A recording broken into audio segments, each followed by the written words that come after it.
Assalamualaikum. My name is Ashna Tuba. My father name is Javed Ahmed Khan. My class teacher name is Shabana Parveen. My school name is Amravati महानगर पालिका Urdu school number 3. सबक number 11 परिंदों की दुनिया. हमारे मुल्क में छोटे बड़े रंग बिरंगी परिंदे पाए जाते हैं. किसी की आवाज़ सुरीली होती है तो किसी की भोंडी. कुछ परिंदे आसमान में बहुत ऊंचाई तक उड़ सकते हैं, जैसे चील, कबूतर, उकाब वगैरह. कुछ परिंदे पानी में मज़े से तैर सकते हैं, जैसे बतख और मुर्गा भी. आओ अब हम तुम्हें भारत के कुछ खास परिंदों के बारे में बताएं.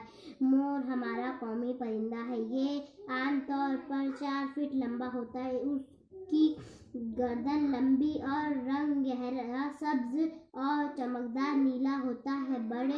बरसात में जब बादल गिर आते हैं तो मोर अपनी लंबी दुम को पंखे की तरह फैलाकर खुशी से नाचता है. मोर के नाच का ये मंजर बड़ा ही दिलकश होता है. मोर भारत के अलावा अफ्रीका और श्रीलंका और अफ्रीका में भी पाया जाता है. ये सफ़ेद रंग का भी होता है.